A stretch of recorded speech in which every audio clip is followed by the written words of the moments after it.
Reciban un cordial saludo. Mi nombre es Luis Montero, socio de Alianza. En la siguiente presentación explicaremos las enmiendas a la NIC 1, presentación de estados financieros, publicadas el 31 de octubre pasado. Para estos efectos, necesariamente tenemos que explicar las enmiendas a esta misma norma que se publicaron en 2020. La presentación se sustenta en su integridad en información publicada por el IAS en su página web. El 31 de octubre de 2022, el IAS publica ciertas enmiendas a la NIC 1 referidas específicamente a la clasificación entre corriente y no corriente de las deudas con covenants. En resumen, la NIC 1 requiere que la entidad discrimine sus activos y pasivos entre corriente y no corriente, sobre la base de si su vencimiento está dentro de su ciclo operativo o 12 meses contados de la fecha de los estados financieros. En este orden de ideas, solo se consideran pasivos no corrientes aquellos en los que la entidad tiene la facultad para evitar su cancelación en los 12 meses siguientes a la fecha de los estados financieros. La facultad de la entidad podría estar condicionada al cumplimiento de ciertos covenants.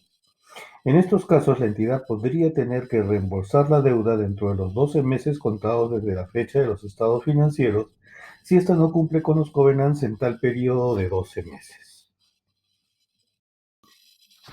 La enmienda de 2022 aclara que la clasificación entre corriente y no corriente no se afecta por los covenants que se deban cumplir después de la fecha de los estados financieros. En lugar de clasificarlos como pasivos corrientes, la enmienda requiere que se divulgue información sobre los covenants en notas a los estados financieros. La vigencia de las enmiendas es a partir de ejercicios que empiecen el 1 de enero de 2024, permitiéndose su adopción anticipada. En enero de 2020, el IAS emite enmiendas a la NIC 1, en la que aclara algunos temas referidos a la clasificación de los pasivos como corrientes y no corrientes. En estas enmiendas se aclara cómo es que la entidad debía evaluar si tenía derecho a postergar el pago de un pasivo cuando tal derecho estaba condicionado al cumplimiento de covenants específicos. Estas enmiendas están vigentes a partir del 1 de enero de 2023. En resumen, el IAS aclara que en la clasificación de un pasivo como corriente o no corriente, la entidad debe tener derecho a postergar su pago durante los 12 meses posteriores a la fecha de los estados financieros. El IAS discutió el cómo las entidades debían aplicar las enmiendas de 2020 a determinados eventos. Para esto analizó los siguientes casos. Si el derecho de la entidad a postergar la cancelación de la obligación está subordinada al cumplimiento de covenants dentro de los 12 meses posteriores a la fecha de los estados financieros, y si la entidad hubiera incumplido con los covenants a la fecha de los estados financieros. Conforme a las enmiendas de 2020, para clasificar el pasivo como no corriente, la entidad debe de tener la capacidad de postergar su cancelación si cumple con los covenants a la fecha de los estados financieros, aunque el incumplimiento de los covenants fuera requerido para después de esta fecha.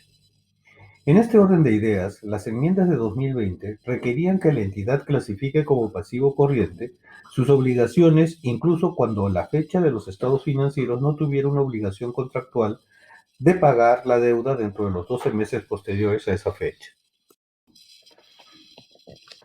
Elías pone un ejemplo sobre cómo es que se debieron aplicar las enmiendas de 2020. La entidad tiene un préstamo a ser reembolsado en 5 años. El préstamo tiene covenants que requieren que la entidad mantenga al 30 de junio de 2000X2 un ratio de capital de trabajo de 1.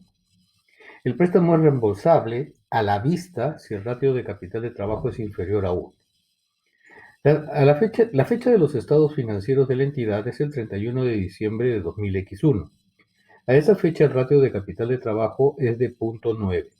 La gerencia espera alcanzar el ratio de capital de trabajo mínimo que le es exigido para el 30 de junio del 2000X2. Aplicando las enmiendas de 2020, la entidad tiene que reconocer el pasivo como corriente a la fecha de los estados financieros. Conforme las enmiendas de 2020, la entidad debía reconocer su obligación como corriente si a la fecha de los estados financieros no cumplía con los covenants, pese a que su cumplimiento fuera requerido con posterioridad a esa fecha. El razonamiento de este tratamiento contable se sustentó en el hecho que, si a la fecha de los estados financieros no se cumplía con los covenants, la entidad a esa fecha no tenía derecho a postergar la liquidación del pasivo. El razonamiento es congruente con el requerimiento vigente de mostrar como pasivo corriente todas las obligaciones con covenants, que son efectivas a la fecha de los estados financieros, por los que la entidad obtiene una extensión del plazo de liquidación con posterioridad a esa fecha. En estas circunstancias, la entidad a la fecha de los estados financieros no cuenta con la dispensa en el pago y en consecuencia la obligación es corriente. La obligación solo será no corriente si la extensión en el plazo de pago se obtiene del acreedor antes de la fecha de los estados financieros. Sin embargo, las enmiendas al ANIC 1 de 2022 corrigen esta situación para requerir que las obligaciones con covenants cuyo incumplimiento sea posterior a la fecha de los estados financieros se clasificarán como pasivos no corrientes, pero separados de las demás obligaciones de la entidad, y se requiere la explicación de la naturaleza de los covenants que permita a los usuarios de los estados financieros evaluar el riesgo de la entidad de tener que cancelar sus obligaciones antes de su vencimiento. Hasta aquí la explicación de las enmiendas a la NIC 1 de 2020 y 2022. Si les gustó la presentación del tema, agradeceré le den me gusta en su pantalla. Y de estar interesados en el desarrollo de otros temas vinculados a las NIF, suscríbanse en el blog que permanentemente comentaremos los proyectos del IAS en curso. Sin más, me despido de ustedes hasta la próxima presentación. Mil gracias.